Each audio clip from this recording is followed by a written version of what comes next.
हे friends, हाय। हमारे channel में आप सबका स्वागत है। आपका अवचेतन मन आपके ज़िंदगी की बुक है।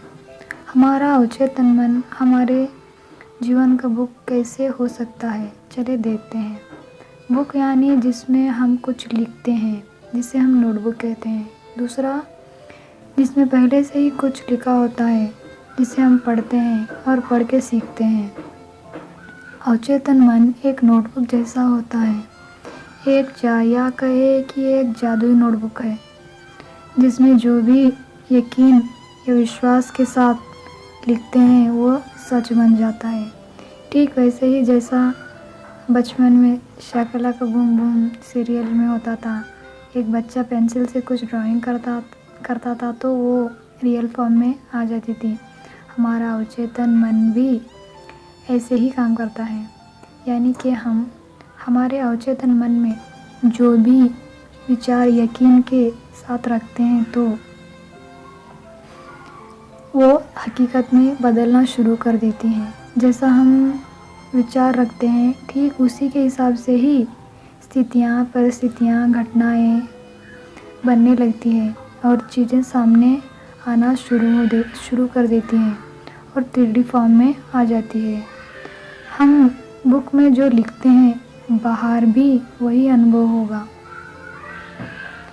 कोई भी एक चीज़ हमें 2 बार मिलती है। पहला अदृश्य फॉर्म में, इनविजिबल फॉर्म में। दूसरा विजिबल फॉर्म में, यानी कि 3D फॉर्म में।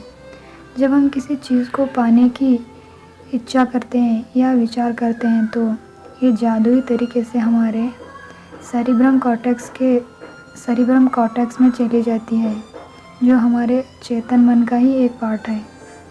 जब हमारा चेतन मन पूरी तरह से इस विचार को अपना लेता है तो यह विचार हमारे अवचेतन मन तक पहुंच जाती है, जहां से ये 3D फॉर्म में, यानी कि विजिबल फॉर्म में बाहर आती है। ये बात हम सबको पता होनी चाहिए कि हमारा अवचेतन मन बहस नहीं करता। तो जो आपने इस पर लिखा है ये उसे ही फॉलो करता है,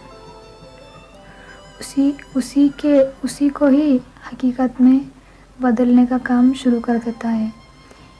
जब कोई बात हमारे अवचेतन मन तक पहुंचती है तो ये उसे ही सच मानकर उस पर काम करना शुरू कर देता है। जैसा आप लिखते हैं वो सच होने लगता है। इसलिए हम हमेशा हमारी जीवन की बुक पर लिख रहे हैं, क्योंकि जो हम लिख रहे हैं वही सच्चाई बनकर हमारे सामने आ जाती है। राल्फ वाल्डो इमर्सन कहते हैं, इंसान वही बनता है जो वह दिन भर सोचता रहता है।